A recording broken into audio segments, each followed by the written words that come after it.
defines you? One time, Jesus Christ turned to his disciples and he asked them a question. He asked them, who do people say that I am? And of course, they had a lot of things to say, that some say you're Elijah, some say you're this and the other. And then he eventually turned to them and said, but who do you say that I am?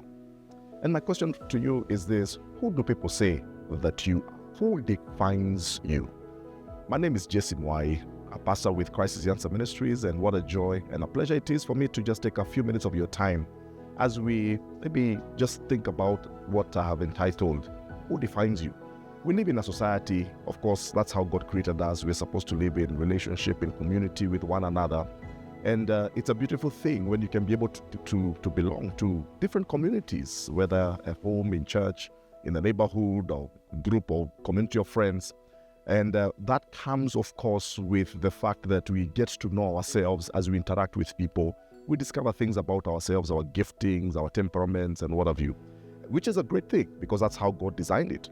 Unfortunately, the flip side is this, that sometimes we can depend so much on what people think about us and what people say about us that it begins to define us. Unfortunately, sometimes people will define you through the lens of their own misconceptions, the lens of their own insecurities. And when they define you that way, it is negative. And so many people sometimes have been crippled by other people's opinion about themselves. Because they said this about me, they said that about you. People will definitely gossip about you sometimes. Yes, we do have people who are always encouraging, and they're there to uplift us, and they're there to challenge us, and yes, there are also people who, good friends, who care about us, and sometimes will also give us very positive and candid feedback, maybe about ourselves. And of course, that's how we get to grow. That's how we get to mature. That's how we get to become better.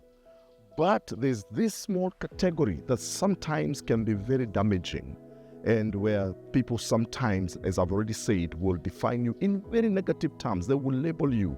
They will say things about you that are not necessarily true. And even if certain aspects of them may be true, sometimes they will be overstated. And when we get to hear some of those opinions, it cripples us. It begins to destroy us from the within. It discourages us, and sometimes we find ourselves struggling.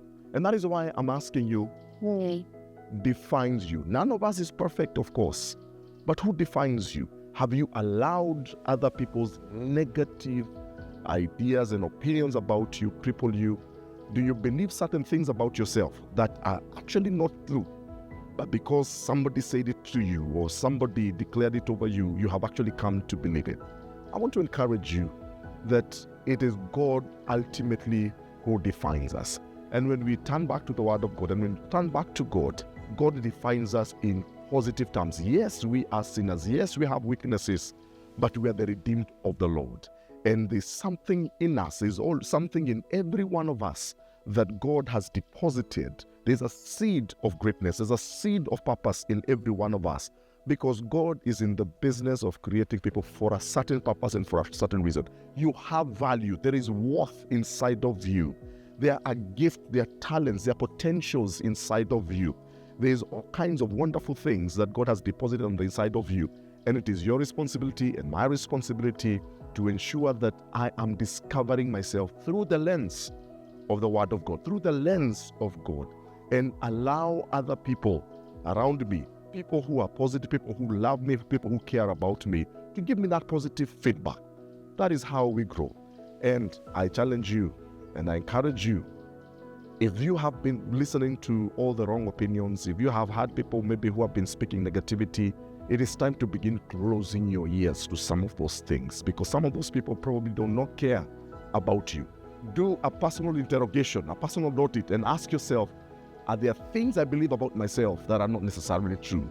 And bring those to the fore and confront them so that you can begin moving again in the right direction. Is there an area of your life that has been crippled? Maybe somebody spoke things about over you many years ago, maybe a teacher or even a parent, and maybe that has crippled you over time. It is time for you to begin confronting that and allow God to deliver you from all that negativity. He has a purpose for you, and He has good plans for you.